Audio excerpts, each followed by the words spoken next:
Il était une fois une femme extrêmement belle, dont le père était riche. Son nom était Nike, et elle était la fille d'un multimilliardaire. Nike était si calme et réservée que les gens pouvaient à peine deviner que sa famille était riche. Pendant ses années à l'université, elle a insisté pour vivre dans la résidence de l'école, même si elle savait qu'elle pouvait se permettre la maison la plus chère du coin. Elle n'a jamais aimé faire étalage de sa richesse, car elle croyait fermement en l'humilité. Un jour, elle se dirigeait vers le bureau de son père, lorsqu'elle aperçut un bâtiment en cours de démolition. Nick ne put s'empêcher de remarquer un jeune homme qui avait l'air extrêmement dévasté. Elle se sentit si mal pour lui, devinant que sa dévastation avait quelque chose à voir avec l'effondrement du bâtiment. Elle arriva au bureau de son père, mais ne pouvait pas détourner son esprit du jeune homme qu'elle voyait. Nike décida de retourner sur le site de démolition lorsqu'elle croisa le jeune homme qui était sur le point de sauter d'un pont voisin. Son cœur s'emballa lorsqu'elle le vit debout au bord du pont, regardant les eaux tumultueuses en contrebas. Sans réfléchir, Nike se précipita vers l'homme. Elle le supplia de ne pas mettre fin à ses jours, et l'homme lui dit qu'il n'y avait plus rien pour quoi vivre. « Il ne me reste plus rien. Tout ce pour quoi j'ai travaillé est parti. Mon rêve, mon bâtiment et même ma volonté de vivre. » Nike s'approcha, sa voix douce mais ferme. « Mettre fin à tes jours ne résoudra rien.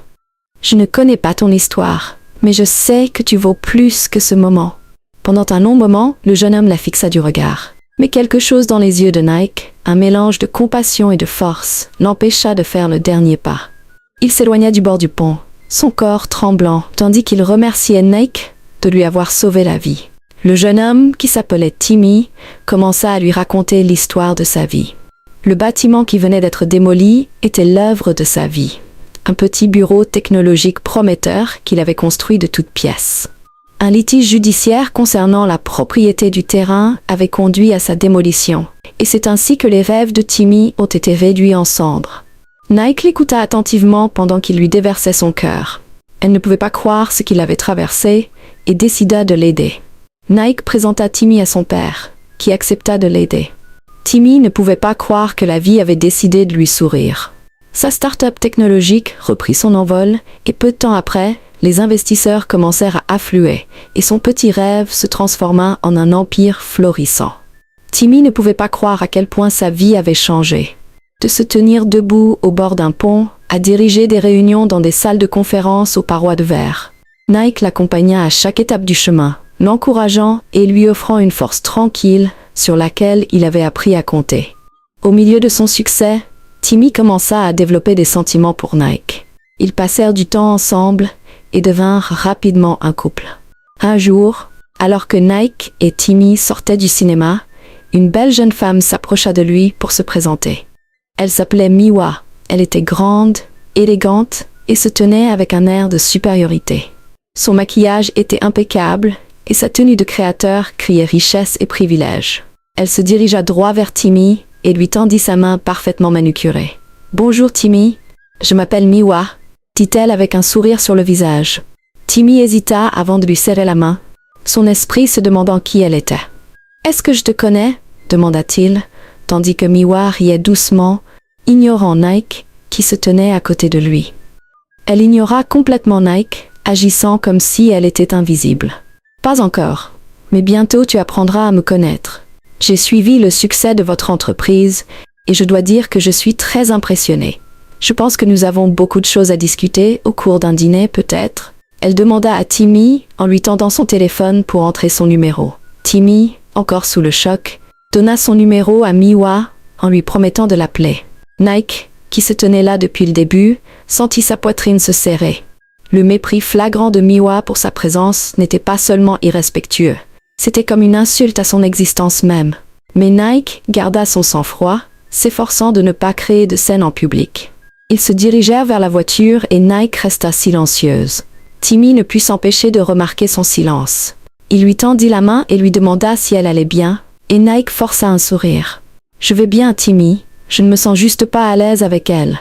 Il y a quelque chose chez elle qui ne me convient pas. » Nike dit à Timmy qu'il lui assura qu'il avait tout sous contrôle. Il lui serra la main en lui assurant qu'elle était celle qu'il aimait. Nike sourit faiblement, mais son cœur resta troublé. L'arrogance confiante de Miwa et son attitude dédaigneuse avaient semé le doute dans son esprit. Dans les semaines qui ont suivi, la présence de Miwa est devenue impossible à ignorer.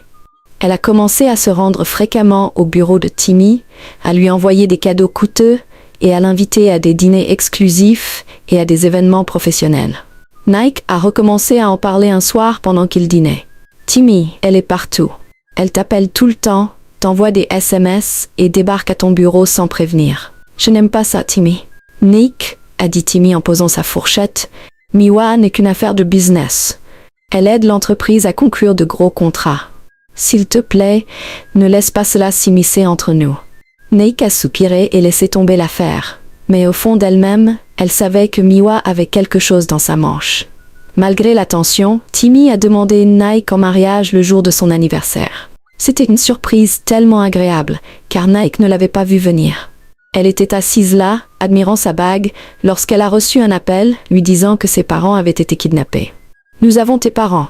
Si tu veux les revoir en vie, apporte 200 millions de Naira en liquide dans les 72 heures. Pas de police, ou ils mourront. » Le monde de Nike s'est effondré. Elle était assise là, regardant son monde s'écrouler. Nike n'en croyait pas ses oreilles. Elle a fait tout ce qui était en son pouvoir pour satisfaire aux exigences des ravisseurs. Mais même après avoir payé la rançon, les ravisseurs n'ont pas libéré ses parents. Quelques jours plus tard, elle a reçu un autre appel. Un appel qui a bouleversé son monde à jamais. « Vous les trouverez à l'ancienne usine sur la route de Lekki », a dit l'appelant, alors que la ligne était coupée. Nike s'est précipitée aussi vite qu'elle le pouvait vers l'usine. Mais lorsqu'elle est arrivée, elle a rencontré les corps froids et sans vie de ses parents. Ses cris ont résonné dans l'usine vide alors qu'elle était confrontée à plusieurs cadavres. Nike pouvait sentir son cœur se déchirer dans sa poitrine, sachant que ses parents étaient étendus là sans vie. Ses parents étaient partis et Nike n'avait aucune idée de comment elle survivrait sans eux. Après les funérailles, les oncles de Nike se sont précipités comme des vautours. Ils ont produit des documents affirmant que son père n'avait laissé aucun testament. Ils saisirent alors tous ses biens et ses actifs, laissant Nike sans rien. « Nike, dit un oncle, une femme comme toi n'a pas le droit d'hériter d'aucun bien. Tu devrais t'estimer heureuse que nous t'ayons laissé garder les vêtements que tu portes. » Nike resta là, regardant ses oncles qu'il avait bien traités quand ses parents étaient en vie, lui tourner le dos. Nike laissa le manoir de son père en ruine. Elle se dirigea vers Timmy, qui lui ouvrit les portes et l'accueillit chez lui. « Tu es toujours la bienvenue ici, » dit-il à Nike, qui s'accrocha à lui, brisé et vulnérable. Les mois passèrent, et Timmy commença à traiter Nike comme un fardeau. Il ne parla plus jamais de leur projet de mariage, et chaque fois que Nike abordait le sujet, il s'emportait et lui demandait pourquoi elle était si désespérée de se marier.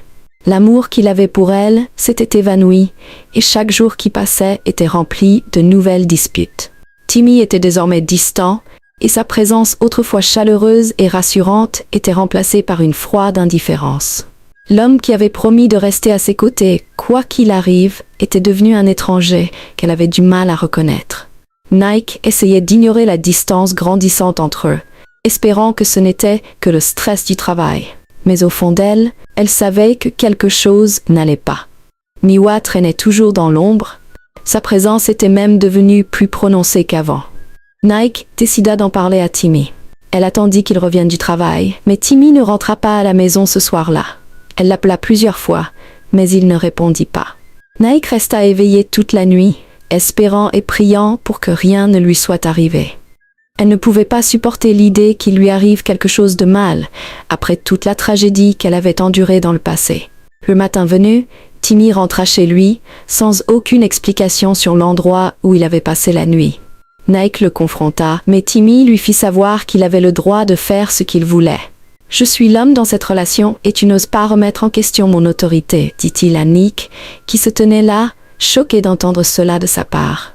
Elle était assise là, brisée, tandis que sa voix se répétait dans sa tête encore et encore. Les jours qui suivirent furent parmi les pires pour Nick, qui n'avait rien à manger dans la maison. Timmy cessa de lui fournir de la nourriture et de l'argent.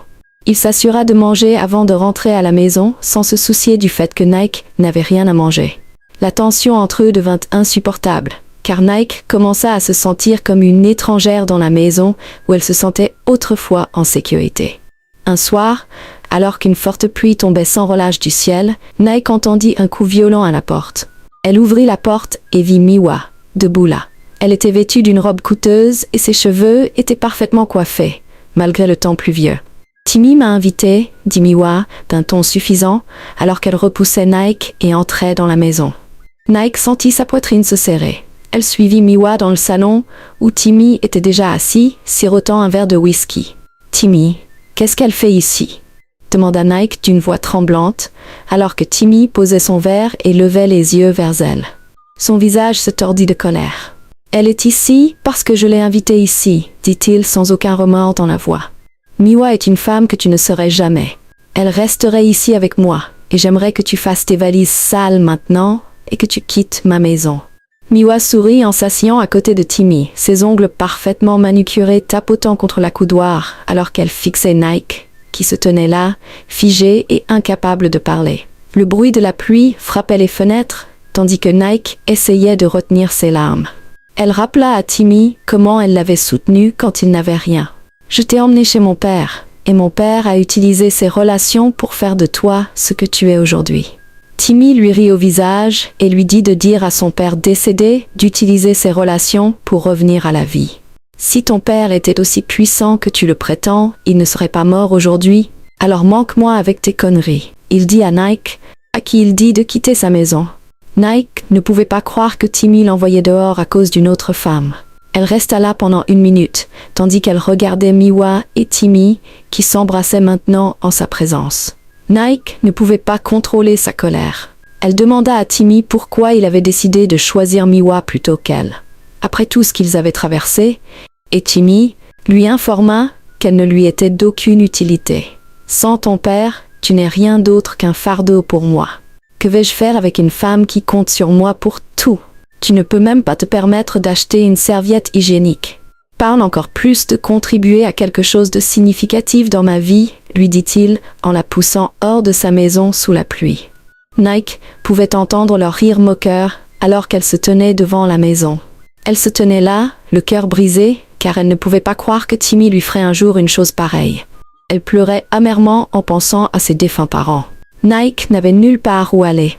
Le temps était extrêmement froid, et Nike commença à supplier Timmy de lui pardonner. « Timmy, je n'ai nulle part où aller. S'il te plaît, ne me fais pas ça, dit-elle à Timmy qui ignora ses cris, alors qu'il la laissait sous la pluie battante. Miwa se tenait près de la fenêtre en riant à haute voix, profitant de chaque seconde de l'humiliation de Nike. La pluie était si forte qu'elle trempait Nike jusqu'aux os alors qu'elle se tenait devant la maison. Sa valise était posée à ses pieds, absorbant l'eau boueuse.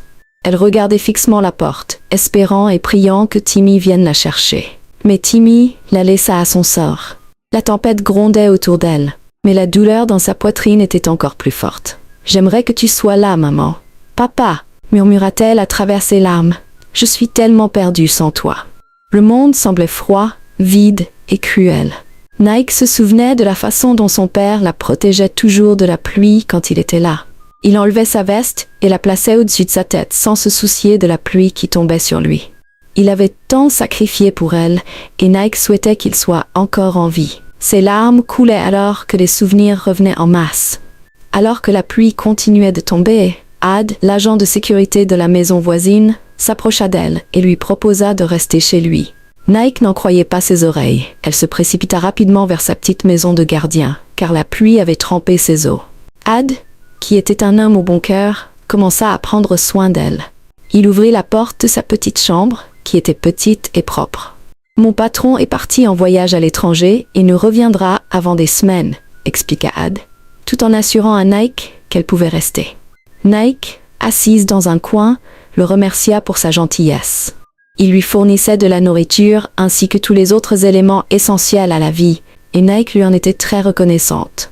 Elle ne pouvait pas croire que Timmy lui ferait une chose aussi terrible après tout ce qu'elle avait fait pour lui. Le cœur brisé et découragé, Nike décida de ramasser les morceaux restants de sa vie. Elle ne pouvait pas continuer à s'apitoyer sur son sort après ce que Timmy lui avait fait. Timmy, de son côté, a choisi Miwa en raison de sa richesse. Miwa était la fille d'un ministre et Timmy espérait utiliser ses relations pour obtenir des fonds pour sa nouvelle application. Après la mort du père de Nike, Timmy a commencé à avoir des difficultés financières. Il a vu Miwa comme sa seule porte de sortie et n'a pas hésité à se séparer de Nike. Ce qu'il ne savait pas, c'est que les choses n'étaient pas aussi simples qu'il le pensait. Un matin, alors que Timmy sortait de la maison, il vit Nike et de rire. Timmy se précipita vers eux, le visage déformé par la colère et la voix tranchante comme un couteau. « Nike, regarde-toi !» cracha-t-il, ses yeux scrutant sa robe simple et ses sandales. « N'as-tu pas honte de toi ? De toutes les personnes avec lesquelles tu aurais pu choisir de vivre, tu as choisi un simple portier. Et tu n'as pas honte de te tenir ici à rire avec cette misérable chose. » Nike se figea un instant, son sourire s'effaçant légèrement, alors qu'elle fixait Timmy avec une expression qui n'était plus remplie de chagrin ou de peur, mais de force. Elle commença à parler, sa voix ferme et claire, malgré le feu qui brûlait dans sa poitrine. « Tu t'entends ? Tu es là, habillé de vêtements achetés avec l'argent de quelqu'un d'autre, debout sur du temps emprunté, et pourtant tu penses avoir le droit de me ridiculiser ?» Timmy se figea, la bouche légèrement ouverte, tandis qu'il se tenait là, stupéfait par son audace. « Tu m'as jeté dehors comme un déchet, tu m'as humilié sous la pluie, et tu as ri quand je t'ai imploré de la pitié sur le pas de ta porte. Et maintenant, me voilà avec quelqu'un qui m'a montré plus de gentillesse et d'humanité que tu ne l'as jamais fait pendant tout le temps où je suis resté à tes côtés. » Ad bougea légèrement mais ne dit rien. Il laissa Nike parler, sa présence silencieuse étant un pilier de soutien pour elle. Nike s'avança, ses yeux fixés sur ceux de Timmy. « Tu appelles Ad un simple gardien, mais laisse-moi te rappeler que c'est ce simple gardien qui m'a relevé quand j'étais brisé, m'a donné un abri et m'a traité avec respect quand tu me traitais comme un fardeau. » Le visage de Timmy devint rouge d'embarras, mais Nike n'en avait pas fini. « Tu m'as perdu, Timmy. Pas à cause de Miwa, pas à cause de ta cupidité, mais parce que tu n'as pas vu ma valeur. Et maintenant, tu te tiens là, essayant de me faire tomber à nouveau. Mais laisse-moi te dire ceci. Je refuse de te laisser avoir du pouvoir sur moi. Pas cette fois. » Timmy se tenait là, confus, tandis que Miwa s'approchait d'eux avec colère. « Que se passe-t-il ici ?» dit Miwa, d'une voix empreinte de colère, mais Nike rit et lui dit d'arrêter de jouer la comédie. Miwa s'approcha alors de Nike et lui serra la main. « C'était agréable de travailler avec toi, maman, dit-elle en regardant Timmy dans les yeux et en lui révélant à quel point il était stupide de laisser partir Nike. Tu pensais vraiment que j'étais la fille du ministre ? Quelle stupidité de ta part de penser ça. » Timmy se tenait là, choqué, alors qu'il essayait de comprendre ce qui se passait. Ce qu'il ne savait pas, c'est que le père de Nike avait engagé Miwa pour tester son amour pour sa fille. Son père, après avoir vu comment Timmy était entré dans la vie de sa fille, ne pouvait pas risquer que sa fille tombe entre les mains d'un homme qui ne l'aimait que pour sa richesse. Alors, il a engagé Miwa pour se faire passer pour la fille du ministre pour voir si Timmy tomberait amoureux d'elle. Timmy se tenait là, figé, la bouche légèrement ouverte, tandis que le poids des mots de Miwa s'imposait. « Tu travaillais pour le père de Nike depuis le début ?» bégaya Timmy, sa voix tremblant d'incrédulité.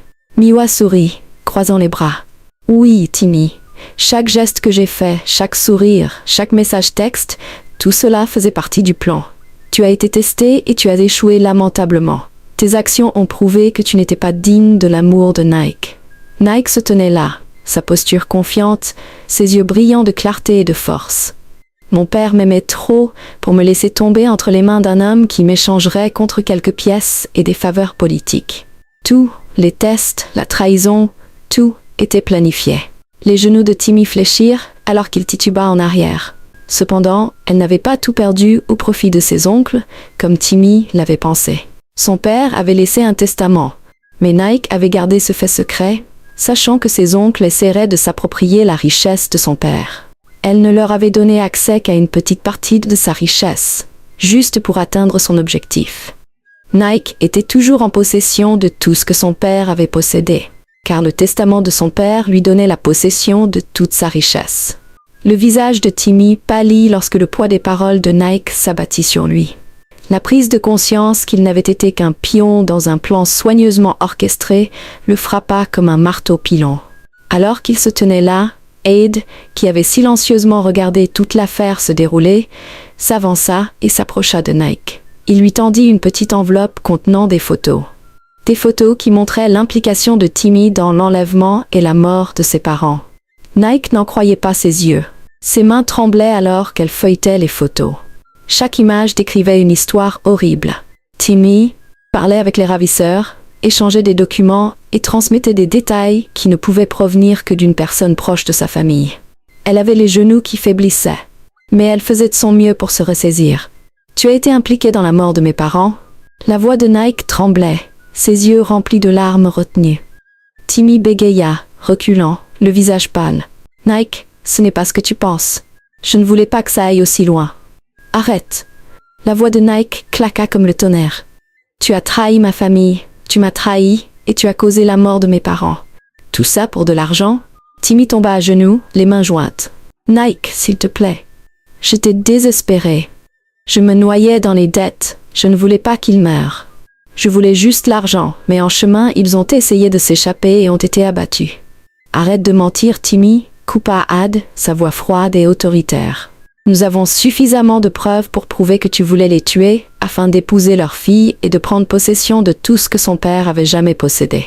Les photos, les journaux d'appel, les transferts d'argent, tout est là. » Nike se détourna de Timmy, son cœur se brisant à nouveau en 1000 morceaux.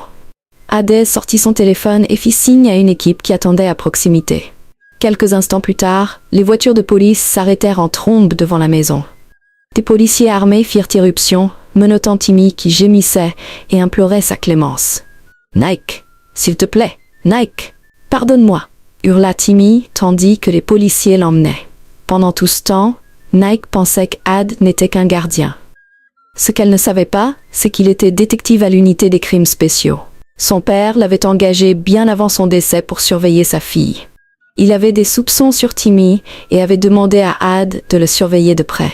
Nike laissa échapper un souffle tremblant. « Pendant tout ce temps, tu veillais sur moi. » Ad sourit et s'excusa auprès de Nike pour toute la douleur qu'elle avait dû endurer. Nous devions rassembler des preuves solides pour traduire Timmy en justice. C'est pourquoi j'ai gardé mon identité secrète pendant si longtemps. Nike hocha la tête tandis que des larmes coulaient sur ses yeux. Merci, Ad. Merci pour tout ce que tu as fait pour nous. Ad lui adressa un sourire rassurant. Vous êtes plus forte que vous ne le pensez, mademoiselle Nike. Votre père serait si fier de vous, dit-il en montant dans le fourgon de police et en partant. Dans les semaines qui suivirent, Nike s'intégra pleinement dans l'empire de son père, récupérant chaque morceau volé de son héritage. Le testament, désormais rendu public, révélait explicitement les souhaits de son père. Tout ce qu'il possédait devait être transmis à sa fille bien-aimée, Nike. Ses oncles, qui s'étaient autrefois précipités comme des vautours, furent contraints de renoncer à leurs biens volés. Ils furent publiquement humiliés et coupés de la fortune familiale pour toujours. Nike est devenu PDG du vaste empire de son père, et son retour au pouvoir a été célébré dans tout le pays. Les journaux ont titré « Nike Adebayo renaît de ses cendres. L'héritière milliardaire restaure l'héritage de son père. » Son sang-froid, son humilité et sa grâce, malgré les trahisons et les chagrins auxquels elle avait été confrontée, lui ont valu une admiration générale. Ad, qui avait joué un rôle essentiel dans la dénonciation de Timmy et dans la justice pour la famille de Nike, a été promu au sein de l'unité des crimes spéciaux. Il est resté un ami de confiance de Nike, qui l'a récompensé avec une énorme somme d'argent pour tout ce qu'il a fait pour elle.